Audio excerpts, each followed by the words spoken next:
জয়গুরু সমবেত সুধী ভক্তমণ্ডলী ও দেবীতুল্য মাতৃমণ্ডলী সবার চরণ মাধ্যমের অনন্ত কোটি প্রণাম।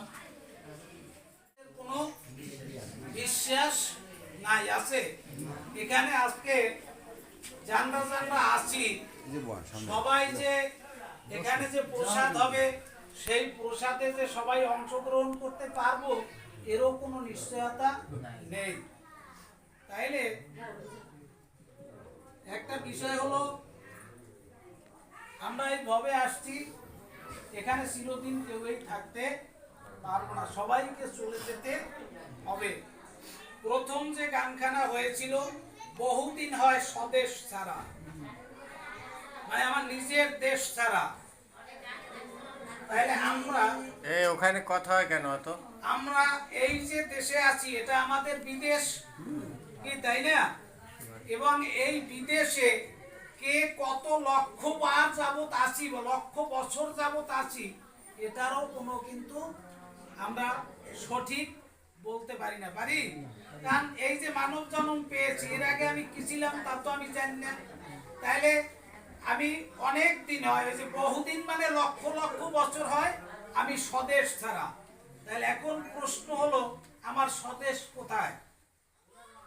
এই প্রশ্ন না, আমার স্বদেশ হলো ভগবত ধাম, অর্থাৎ আমার ভগবান যেখানে নিত্য বিরাজমান নিত্য লীলায় প্রবিষ্ট থাকেন সেখানেই হলো আমাদের কি মূল বাড়ি বা মূল ঠিকানা।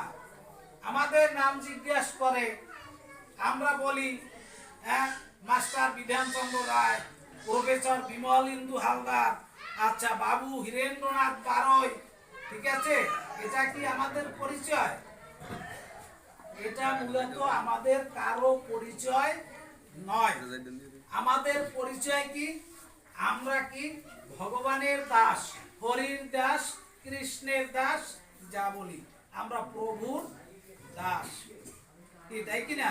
আমাদের এই একটাই পরিচয়, আমরা ভগবানের দাস। এই দাসত্বের জন্য আমাদেরকে ভগবান পাঠিয়েছে। তাহলে দাসত্ব যদি করতে হয় অবশ্যই তাকে কি হতে হবে? মানে একনিষ্ঠতা তার মধ্যে থাকতে হবে, নাইলে কি সে বিশ্বস্ত না হলে দাসত্ব করতে পারে? একজন কাজের লোক যদি এক ঘরে থাকে আর সে যদি ওই মালিকের মন জোগাইয়া কাজ না করতে পারে তাহলে ওই মালিক কি তাকে কাজে রাখবে? ওই মালিকের কাছ থেকে সে কি কোনো কিছু ভালো আশা করতে পারবে?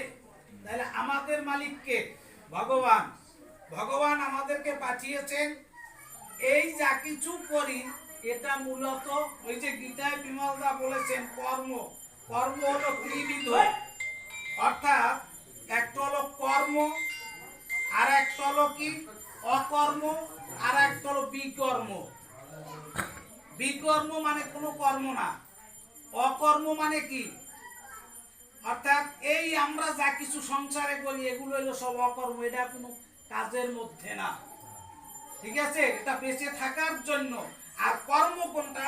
ভগবানকে সন্তুষ্ট করার জন্য, গোবিন্দকে খুশি করার জন্য যা কিছু করা হয় সেইটা হলো কর্ম। এই জন্য বলা হয়েছে চৈতন্য চৈতামৃতে আত্মেন্দ্রিয় প্রীতি ইচ্ছা তারে বলে কাম, কৃষ্ণ ইন্দ্রিয় প্রীতি ইচ্ছা ধরে প্রেম নাম।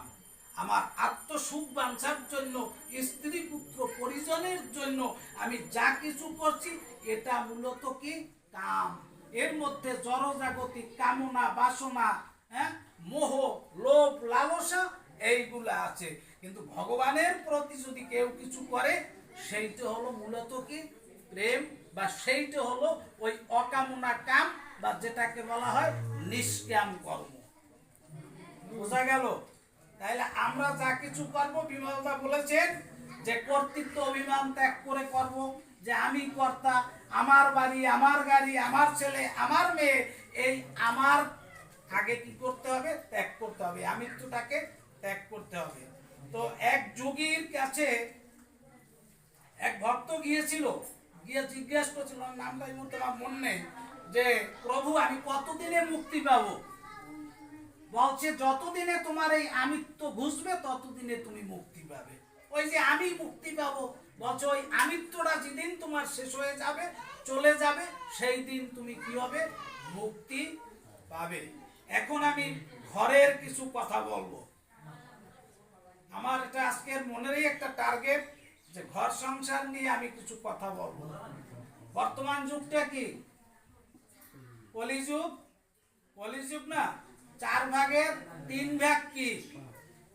অধর্ম, 1 ভাগ আছে ধর্ম, তাই না?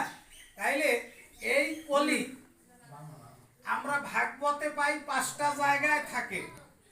আসলে আমি বলি এখন আরো একটা জায়গা কলি নেছে, সেটা হলো কি? প্রত্যেকের ঘরে ঘরে কলি আছে, প্রত্যেক বাড়িতে বাড়িতে কলি আছে। এইবারই লোকজন আমার কথা কি শুনতে পাচ্ছেন? আছে এইবারই নিত্যানন্দ দাদু, গৌরাঙ্গ কাকা টাকা এরা আছে? আমার এই কথাগুলো শুনতে হবে, আমার বলার মানে কারণ আছে। বিষয়টা হলো এই কলি ঘরের মধ্যে কিরকম, আমরা যারা স্বামী আছি প্রায় কিন্তু স্বামী না, আসামি। আর আমাদের যারা ঘরের নারী আছে এরা কিন্তু বেশিরভাগই আনারি। বোঝা গেল? তাইলে এই যে আমি স্বামী না হয়ে আসামি হয়েছি, আমার স্ত্রী কি নারী না হয়ে কি হয়েছে? আনারি স্বভাব। এর কারণে কিন্তু ঘরের মধ্যে কলি বিরাজমান, শতত কলি ঘুরছে। শুধু স্বামী স্ত্রীতে নয়, পিতা পুত্রে, ভাই ভাইয়ে, ভাই বোনে, প্রত্যেকটা সংসারে, প্রত্যেকটা বাড়িতে আজকে কি দ্বন্দ্ব, সংঘাত, ঝগড়া, কলহ, এসব কি অহরহ চলছে। বোঝা গেল? প্রথম শ্লোকটাই কি? ধর্মক্ষেত্রে কুরুক্ষেত্রে সমবেতা যুযুৎসবা। এই যে 2টা ক্ষেত্র আমার দেহের মধ্যে, ধর্মক্ষেত্র আমার দেহের মধ্যে আর কুরুক্ষেত্র আমার দেহের মধ্যে। আচ্ছা, কৌরবরা কত? 100 ভাই, এরাও কিন্তু আমার দেহের মধ্যে আছে। আর পঞ্চ পাণ্ডব, পাণ্ডবরা 5 ভাই, তারাও আমার দেহের মধ্যে আছে। অর্থাৎ সুর আর কি অসুর। ওই পঞ্চ পাণ্ডবকে সুর হিসেবে গণ্য করা হয়, কারণ তাদের যে গুণ, তাদের গুণ হলো সব কি দৈবী গুণ। আর ওই কৌরবরা যে 100 ভাই, তাদের গুণ হলো কি আসুরিক গুণ, মানে আসুরিক প্রকৃতি তাদের মধ্যে। তো যাই হোক, এখন এই যে পঞ্চ পাণ্ডব আমার মধ্যে কিরকম আছে? যুধিষ্ঠির, তাই না? এক কথা বলে যুদ্ধে যিনি স্থির থাকেন তাকে বলা হয় যুধিষ্ঠির, কিন্তু যুধিষ্ঠিরকে বলা হয় কি ধর্মপুত্র যুধিষ্ঠির, তাই না? ধর্মের পুত্র, তাহলে তিনি কি ধর্মের প্রতীক। আচ্ছা, আমার মধ্যে যদি ধর্ম থাকে তাহলে যুধিষ্ঠির আমার মধ্যে আছে, বুঝতে হবে। আচ্ছা, ভীম, ভীমের হলো কি সংকল্প বা প্রতিজ্ঞার প্রতীক, মহাশক্তিশালী। অমনি যেমন শক্তিশালী তেমনি ছিল কি দৃঢ় সংকল্প চেতা, অর্থাৎ ভীষণ প্রতিজ্ঞা পরায়ণ ছিলেন কে ভীম। তাহলে আমাদেরকে কি করতে হবে? প্রতিজ্ঞা পরায়ণ হতে হবে, সংকল্প করতে হবে যে না, আমাদেরকে সেই ভগবতমুখী হতে হবে। ভগবানের জন্য যে করণ কারণ এগুলো করতে হবে, এগুলো আমরা একটু প্রতিজ্ঞা করি। আমরা প্রতিজ্ঞা করি, যারা এখানে বৈষ্ণব মতে আছে, যারা মতুয়া মতে আছে, তাদের প্রত্যেক বুধবার না হোক মাসে অন্তত একটা বুধবার প্রতিজ্ঞা করি যে উপবাস থাকবো। আমরা যারা বৈষ্ণব মন্ত্রে কাম বিষ কাম গায়ত্রী যারা শুনেছি, তাদের প্রতিজ্ঞা হোক যে আমরা প্রত্যেকটা একাদশী পালন করব। এমনি প্রতিজ্ঞা হতে হবে, গোবিন্দের জন্য কিছু করা। আচ্ছা, ভীম গেল, এরপরে কি অর্জুন। অর্জুন হলো কি নিয়ামক, অর্থাৎ কোনটা তার করা উচিত, কোনটা করা উচিত নয়, ভগবান শ্রীকৃষ্ণের কাছ থেকে যথাযথ কর্তব্য কি এটা তিনি শিখেছিলেন, এই জন্য তাকে বলা হয় নিয়ামক। তাহলে আমাদের অর্জুনের মতো কোনটা করণীয় এটা আমাদেরকে কি করতে হবে? নির্ধারণ করতে হবে। আমার মধ্যে 2টো মতি আছে, একটা সুমতি আর একটা কুমতি। তাহলে এর মাঝখান থেকে আমাদেরকে কি করতে হবে? স্থির করতে হবে কোন কাজটা আমি করব, কোনটা আমার করা উচিত, এটা নির্ধারণ করতে হবে। কার মতো? অর্জুনের মতো। নকুল মানে নকুল, যার কোনো কুল নাই, একুল নাই উকুল নাই, অর্থাৎ যিনি নিরপেক্ষ থাকেন।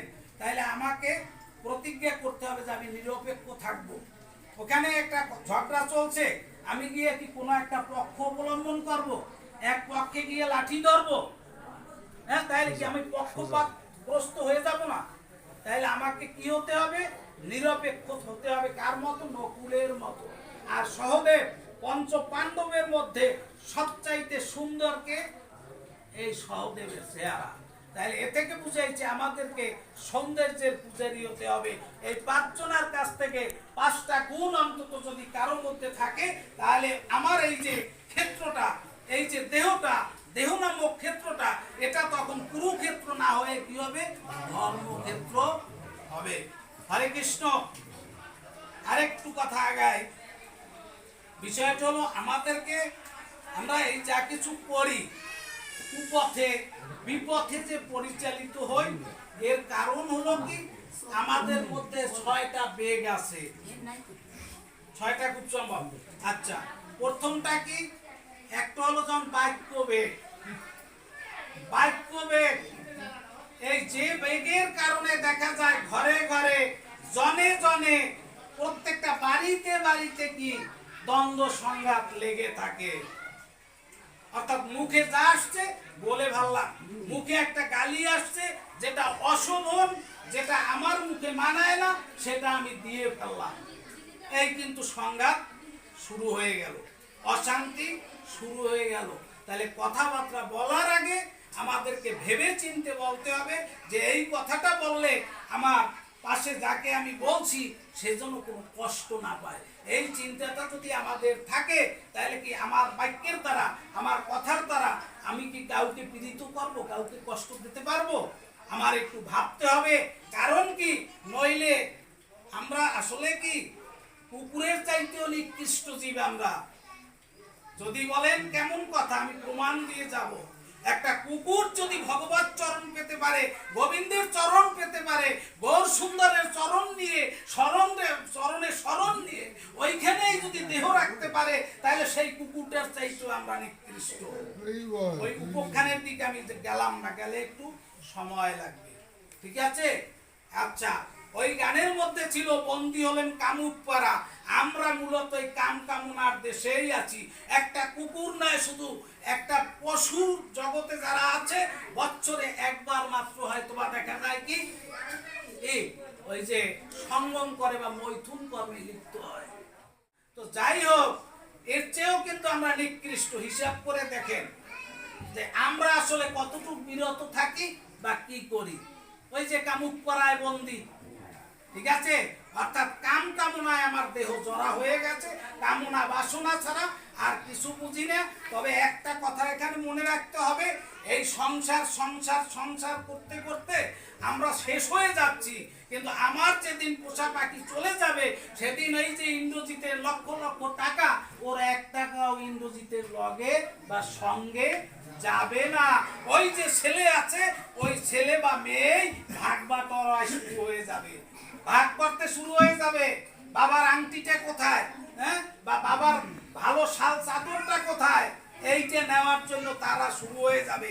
কাজে এই জগতে এই স্ত্রী পুত্র পরিজন যা কিছু বলি, এরা কারো আমার আপন নয়। আমার যদি আপন কোনো বান্ধব থাকে, সেই বান্ধব বলে আমার গোবিন্দ বা ভগবান।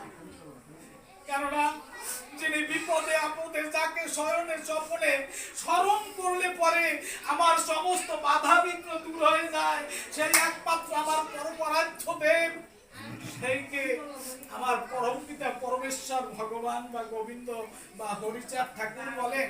অসুবিধা নাই, যার যে উপাস্য সেই হলো তার কাছে একমাত্র পরম বান্ধব বা শেষের দিনের বান্ধব। আমি বলেছিলাম কি বাক্য বেগ। এরপর দেখেন মনের একটা বেগ আছে। ওই যে গীতার আলোচনায় একটু টাচ দিয়ে গেছে যে প্রার্থনা করতে বসছি, মন চলে গেছে কোথায়, দিল্লি, লাহোর, বোম্বে। মনকে সংযত করতে হবে, এটি হলো সবচাইতে কঠিন কাজ। আচ্ছা, মনোবেগের পর কি আছে? ক্রোধ বেগ।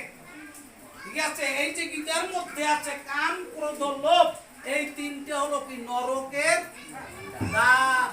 এই তিনটাকে কমাতে হবে, কাম, ক্রোধ আর লোভ। গীতা খালি পড়ব কিন্তু কিছু হৃদয়ঙ্গম করবো না, আর হৃদয়ঙ্গম করে কিছু পালনও করবে না, তাহলে 1000 বার গীতা পড়লেও কোনো লাভ হবে না। এবার হলো কি জিহ্বা বেগ। জিহ্বা বেগ এই আর একটা জন্মের খারাপ, ঠিক আছে। এখানে এই যে এখানে বলা হয়েছে জিহ্বার লালসে যে ইতি উতি ধায়, শিষ্ণদার পরায়ণ কৃষ্ণ নাহি পায়। জিহ্বার লালসায় যে ইদিক সিদিক দৌড়ায়, ঠিক আছে, যে যা দেখবো এই একটু খাইতে মন চাই, ওই একটু খাইলাম, ঠিক আছে। এইসব থেকে একটু কি করতে হবে, বিরত থাকতে হবে, সংযত হতে হবে। আর শিষ্ণ বুঝেন তো, ওই একটু আগে যে বলছি কি ওই কামুক পাড়ায় বন্দি, ওইটা হলো কিন্তু শিষ্ণ, বোঝা গেল। অর্থাৎ আমি আর দিকে ভাঙ্গাইলাম না, বুঝে নেবেন আপনারা। আর উদর মানে কি, এই পেট যেটাকে বলা হয় উদর বেগ, ঠিক আছে, মানে ক্ষুধার বেগ। এই ক্ষুধার বেগটাও একটু সহ্য করার শক্তি আমাদেরকে আস্তে আস্তে অর্জন করতে হবে। অনেকে ভয় পাই আমরা যে ওরে বাবা এই 2.5 দিন জন্মাষ্টমীর উপবাস কেমনে রমবো, কেমনে এইটা পালন করব। ভয়ের কিছু নাই। আপনি গোবিন্দকে স্মরণ করে, আপনার গুরুদেবকে স্মরণ করে চেষ্টা করেন, দেখবেন পারবেন। আর যদি ভয়তেই মরি তাইলে জীবনেও পারবেন না। তাইলে এই যে উদর বেগ মানে পেট নামক রাক্ষসটায় যে খালি খাই খাই করে, খাইতে চায়, এইটা একটু কমাইয়ে খাওয়াইতে হবে, বোঝা গেল। বেশি খাইলেও কিন্তু জ্বালা আছে। আচ্ছা, এরপরে আছে কি, আচ্ছা উদর বেগ বললাম, বাক্য বেগ বললাম, মনোবেগ বললাম, ক্রোধ বেগ বললাম, আর জিহ্বা বেগ তো বললাম নাকি, আর বাক্য বেগ বললাম। তাহলে এই বেগগুলো যদি একটু নিয়ন্ত্রণে রাখা যায় তাহলে কি হবে, তাহলে আমরা একটু ভালো থাকতে পারবো, আমরা একটু ভালো থাকতে পারবো, বা আমরা সবাই একটু গোবিন্দমুখী হতে পারবো, ভগবতমুখী হতে পারবো। আর সবচেয়ে বড় কথা হলো যে গীতার মূল কথাটাই হলো, শুধু গীতা নয়, সমস্ত শাস্ত্রের নির্যাস হলো কি ভক্তি। সমস্ত শাস্ত্রের মূল কথা হলো কি ভক্তি, অহৈতুকী ভক্তি। অর্থাৎ যে ভক্তির মধ্যে কোনো চাওয়া পাওয়া কামনা বাসনা থাকবে না। এইভাবে ভগবানকে কি করতে হবে, ভালোবাসতে হবে। তো যাই হোক, আমি অনেক কথা বলেছি, এইবার আরেকটু কথা বলে শেষ করব। সেটা হলো কি, ভগবান যদি সহায় থাকে তাহলে এই জগতে তার কি আর কোনো ভয় থাকে? ভয় থাকে না। তাহলে তার প্রমাণ কি, গীতার শেষ অধ্যায়ের বোধহয় কত 78 নম্বর শ্লোক নাই বিমলদা, ওই যে ইয়ত্র উগেশ্বর কৃষ্ণ ইয়ত্র পার্থ ধনুর্ধর তত্ত্ব শ্রী বিজয় ভূতির ধ্রুব মতির নীতি মম, নাকি? হ্যাঁ, এই তো শ্লোকটা। অর্থাৎ যেই পক্ষে কৃষ্ণ রয় আর যেই পক্ষে কেডা ওই যে পার্থ মানে সারথি হয়, সেই পক্ষে জয় মানে যশ, শ্রী মানে লক্ষ্মী, তারপরে কি সুনাম বিজয়, এগুলা কি একদম নিশ্চিত। প্রমাণটা কি, কুরুক্ষেত্রের যুদ্ধের আগের রজনীতে, যুদ্ধ হবে আগামী দিন। এইবার ওই যে কৌরবদের মামা শকুনি, ও কিন্তু অত্যন্ত বুদ্ধিতে কি বলে চৌকস। এই শকুনি বলল, ভাগ্না কি একটা কাজ আছে, কৃষ্ণ বলেছে আগামী দিন প্রভাতে এই তোমাদের দুই পক্ষের যার মুখ আগে দর্শন করবে ভগবান শ্রীকৃষ্ণ কি করবে, তার পক্ষ হয়ে যুদ্ধে অংশগ্রহণ করবে। এখন তবে শর্ত আছে, তার পক্ষে থাকবে কিন্তু অস্ত্র ধারণ করবে না। এইবার দুর্যোধন ও চিন্তা করলো আমি আগে যাই। তাহলে ওখানে আমার কৃষ্ণ নিদ্রায় ছিল, শিওরে একটা চেয়ার ছিল, আর পায়ের কাছে একটা আসন পাতা ছিল।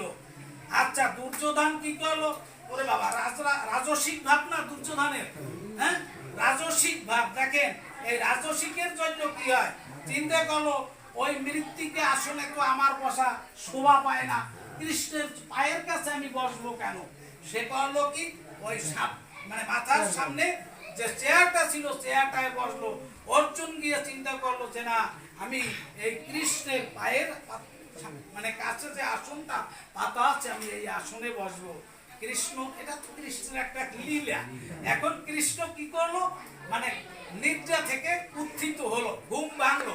এখন ঘুম যদি ভাঙে একটা লোকের, শোয়া আছে এইভাবে, পূর্ব দিকে মাথা, পশ্চিম দিকে পা। এখন চোখ মুদিত মানে খুললে পরে পূর্ব দিকের লোকটাকে আগে দেখবে না পশ্চিম দিকের লোকটাকে আগে দেখবে? পায়ের কাছে যে তার দিক চোখটা যাবে না, তাহলে প্রথম চোখ গেল কার দিকে? অর্জুনের দিকে। এখন বলছে শোনো, তোমরা দুজনেই আসছো, তোমরা যে যা চাও আমি তাই দেব, ঠিক আছে? বেশ ভালো। এইবার দুর্যোধন চিন্তা করলো, এই তো আমার সুবর্ণ সুযোগ, যায় যা চাইবো তাই দেবে। তাহলে আমি একটা চাওয়া চাই, কি? তোমার যে 11 অক্ষৌহিণী সৈন্য আছে, এই সৈন্য সব আমাকে দিতে হবে। বলছে ঠিক আছে। এখন অর্জুনের ভাগে পড়ছে কি? অর্জুনের ভাগে তো আর কিছু নাই, সৈন্য সামন্তরা সব দিয়ে দিল। অর্জুন বলছে প্রভু, আমি এই সৈন্য সামন্ত হাতি ঘোড়া কিছু চাই না, আমি শুধু তোমাকে চাই, তুমি আমার রথের সারথি হবে, তোমাকে অস্ত্র ধরতে হবে না, তাতেই আমি এই যুদ্ধে জয়লাভ করব, তুমি যদি আমার রথের সারথি হও। আবার কৃষ্ণ দেখেন সেই অর্জুনের রথের সারথি হলেন। সারথি হওয়া মানে কি? ভৃত্যের কাজ করা, রথ চালানো, সেই ঘোড়ার ঘাস পর্যন্ত কি খাওয়ালো কে? আমার জন্য। তাহলে ওই যে শেষের শ্লোকটা, যে যেই পক্ষে কৃষ্ণ রয় সেই পক্ষের জয় সুনিশ্চিত হয়। অর্থাৎ ভগবানকে কেউ যদি সহায় করতে পারে, তাহলে ওই যে এখন প্রশ্ন আছে, যদি আপনার কাছে মনে করেন ভগবান এসে দেখা দেয় আর বলে এই একদিকে কি স্বর্ণ অলংকার অঢেল অঢেল, আর একদিকে প্রভু, তাহলে আমি আপনি কি চাইবেন? যে এত সোনা দানা থাকতে ওনারে নিয়ে করবো, তাই না? তাহলে আমাদের মানসিকতা কিন্তু এইরকম। আর অর্জুনের মানসিকতা হলো যে আমার অস্ত্রের দরকার নাই, সৈন্য সামন্তের দরকার নাই, প্রভু তুমি যদি থাকো তাতেই আমার কি যুদ্ধে আমি জয় লাভ করবো, এই আত্মবিশ্বাস আমার আছে। তাহলে আমরা যদি ভগবানের প্রতি এমনি আত্মবিশ্বাস থেকে আমরা কি করব? ভগবানের একটু স্মরণ মনন করব। হিরেন বাবু নামের কথা বলেছেন, এই নামটা হলো কি? চেত দর্পণ মার্জনম ভব দাবা অগ্নি নির্বাপনম। অর্থাৎ চিত্তরূপ দর্পণকে মার্জন করে, ভবরূপ এই যে সংসার রূপ, যে মানে সংসারে যে দাবানল আছে, অগ্নি আছে দাবানল, এই দাবানলকে নির্বাপন করে। কৈরব চন্দ্রিকা বিতরণম বিদ্যা বধুর জীবনম। আর কৈরব চন্দ্রিকা মানে একটা চাঁদের যে আলো যেমন সুশীতল, এমনি সুশীতল আলো সে কি করে ছড়িয়ে দেয় ওই ভক্তের হৃদয়ে, জুড়ায় তার তাপিত প্রাণ, হ্যাঁ, শীতল হয় তার এই কি তাপ দেহ। এরপরে কি বিদ্যা বধূ, বিদ্যারূপ বধূ জীবন স্বরূপ। তাহলে এই হলো আমার কি সেই নামের মহিমা। কাজে আর এই সর্বশেষ কথা হলো, হিরেন বাবু যেখানে বলেছেন আমরা একটু সবাই নাম আশ্রয় করব। এখন নাম আশ্রয় বলতে বৈষ্ণব মতে নির্বন্ধ করিয়া জপতে হবে, ঠিক আছে? নির্বন্ধ মানে কি? হিসাব রেখে জপতে হবে। এই জন্য কিন্তু এই জপের থলি, এখানেও এক ভক্ত আছে, সাথে তার জপের থলি আছে। যারা বৈষ্ণব মন্ত্র দীক্ষা নিয়েছেন আমি অনুরোধ করব ওই নির্বন্ধ করে জপ করতে হবে। অর্থাৎ সংখ্যা, যে আমি 4 মালা বা 8 মালা বা 2 মেলা যা পারি প্রতিদিন চালাবো। আজকের পারলাম না, আগামী দিন সেটা পূর্ণ করতে হবে। বোঝা গেল আমার কথা? আর যারা মতুয়া আছেন তাদের এরকম কোনো সংখ্যার বোধহয় নাই, মানে অজপা নাম যত সে জপতে পারে, তাই না? অজপা নাম, তবে নাম নিতে হবে, নামকে আশ্রয় করতে হবে। এই নামের মাধ্যমে আমাদের কি হবে? ভগবত প্রেমের উদয় হবে। আর একবার যদি ভগবত প্রেমের উদয় হয়, তাহলে ওই হা কৃষ্ণ, যেমন ওই যে গৌরসুন্দরের অবস্থা, হা কৃষ্ণ কৃষ্ণ বলিতে ধুলায় পড়িল গোরা, ধুলায় ধূসরিত নয়ন, দু নয়নে বহে ধারা, ক্ষণে হাসে ক্ষণে কাঁদে, বলে এই ছিল কোথায় গিয়া পালালো আমার মন চোরা। অর্থাৎ গৌরসুন্দরের ভাবখানা কি? সে যদি একটা নিমিষের জন্য ভগবানকে না দেখতো, তাহলে সে বেকুল হয়ে যেত, আকুল হয়ে যেত কৃষ্ণকে দর্শন বিনা। এই জন্য চৈতন্য চরিতামৃতে বলা হয়েছে, যাহা যাহা নেত্রে পড়ে তাহা তাহা কৃষ্ণ স্ফুরে। অর্থাৎ আমার গৌরসুন্দরের দর্শন ছিল কি?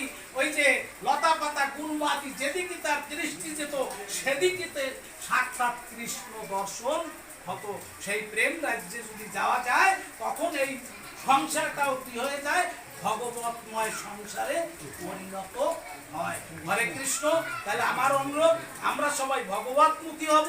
আর সর্বশেষ আমার কথা আরেকটু আমি না বলেই শেষ করবো না, নিতাই দা কথা শুনতে হবে। জগৎ শেখার লালাবাবু সারা জীবন মামলা করেছেন, ঠিক আছে? তারা কিন্তু কি তারা দুইজন জমিদার, তাই না? তারা তো জমিদার, সারা জীবন মামলা করেছি। আজকে যে বাড়িতে এসেছি আমরা জমিদারও না, হ্যাঁ আমরা কি একদম কি দিনহীন কাঙ্গাল, তাই না? আচ্ছা, তাহলে আমরা যদি দিনহীন কাঙ্গাল হই তাহলে আজকের আমার একটা অনুরোধ থাকবে, ভাইয়ে ভাইয়ে ঘরে ঘরে পিতা পুত্রে যে দ্বন্দ্ব আছে, সংঘাত আছে, দ্বিধা আছে, এগুলো আমরা সবাই ভুলে যাব। কেন ভুলে যাব? সেই লালাবাবু যদি ভিক্ষার জন্য জগৎ ছেড়ে দুয়ারে যেতে পারে তাহলে আমি বিধান আমি কি পারবো না আমার মেজ ভাইয়ের কাছে যেতে? যদি কোনো ভুল ভ্রান্তি করি যে ভাই তুই আমাকে ক্ষমা করে দে, বা আমার ছোট ভাইরা কি পারবে না আমার কাছে আসতে যে দাদা আমরা যদি কোনো ভুল ভ্রান্তি করে থাকি ক্ষমা করে দিও? জগৎ শেঠ লালাবাবু যদি পারে একজন জমিদার হয়ে আর এক জমিদারের কাছে ভিক্ষার জন্য যেতে, তাহলে আমরা তো সেই ভিক্ষার জন্য যাচ্ছি না। সামান্য একটু মুখের কথা, সামান্য একটু ত্যাগ, এগুলি আমরা স্বীকার করতে পারবো না। আমি এই বাড়িতে যারা আছে প্রত্যেকের চরণ ধরে আমি এই অনুরোধ রাখবো, আমরা চাই এই বাড়ির সবাই মিলেমিশে থাকবে। এটাই আমার না শুধু আজকে যারা এখানে সবাই মানে কি হয়েছি সমবেত হয়েছি, সবার এই একটাই কামনা, এই বাড়ির সবাই অন্তত মিলেমিশে থাকবে। আমি তোমাকেও বলছি আজকের এই যে শিষ্য বোধহয় নাই নাকি আছে, লব আছে, এই কাজটা আসলে আমাদের দৃষ্টিতে ভালো না। কারণ তুমি বড় ভাই, ছোট ভাই যত অন্যায় করলেও ভাইকে তো ভাবান যায় না, যায় ভরতের মতো ভাই। যে ভরত কি করেছিল, রামের পাদুকা 14 বছর সিংহাসনে রেখে কি করেছিল, রাজকার্য পরিচালনা করেছিল, নিজে সিংহাসনে বসে।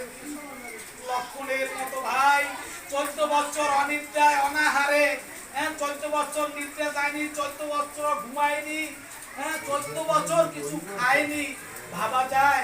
আর 14 বছর ওই মা সীতার মুখের দিকেও একদিন তাকায়নি। তাহলে তারা যদি এমন ত্যাগ স্বীকার করতে পারে ভাই ভাইয়ের জন্য, আমরা কি পারবো না? তাহলে আমার চাওয়া একটাই, আমার পাওয়া একটাই, আমরা একটু ত্যাগের মনোভাবে উজ্জীবিত হই। একজন একটা ভুল ভ্রান্তি করলে সেটাকে আমরা ক্ষমা সুন্দর দৃষ্টিতে দেখে আমরা সবাই মিলেমিশে থাকবো, এই প্রত্যাশায় আমি আমার আলোচনা শেষ করছি। জয় জয় রাধা কৃষ্ণ।